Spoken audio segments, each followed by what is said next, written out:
Battle of Crecy by Tommy Christian and Ellen Chen. So, the Battle of Crecy, a historic event that occurred August 26, 1346 AD within the Hundred Years' War. This war began because of King Edward III's mother, Isabella, the only surviving daughter of Philip IV. Basically, Isabella was born French royalty, but married King Edward II of England and gave birth to Edward III, making him related by blood. Why we chose the topic. This topic piqued our interest due to the style of their military and their soldiers. Plus, their armor was so cool. The Battle of Crecy, or Crecy, depending on various dialects, was a conflict between the two warring factions, the British Empire and the Kingdom of France. Oui, Français, Britain. Hey, I have the right to become ruler of France. I am within the royal bloodline. Surrender your throne to me now. Never. I am also within the royal bloodline, and I carry the first name Philip after my father before me. You don't deserve to rule over France. I rightfully do. This calls for war. Then so be it. The Battle of Crecy begins. This skirmish took place 9 years into the war. Both sides had a reason to fight. The King of England wanted complete control over France, since he was related to the former king who died.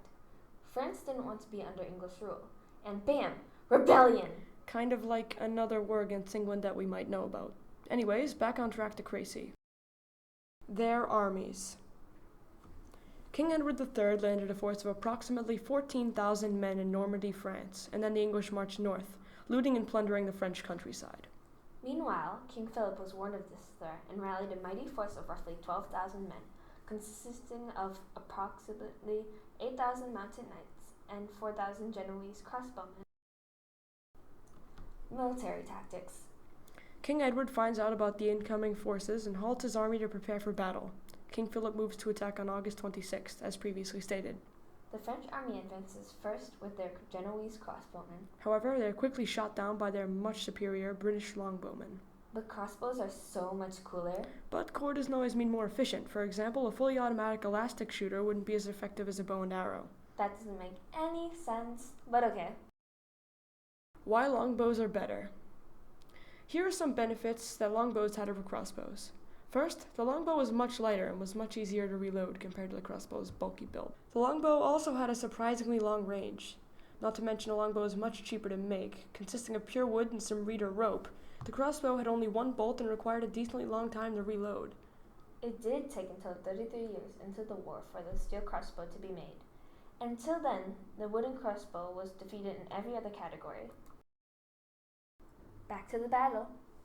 Eventually, the French advance was halted, and their crossbowmen retreated. England held their ground.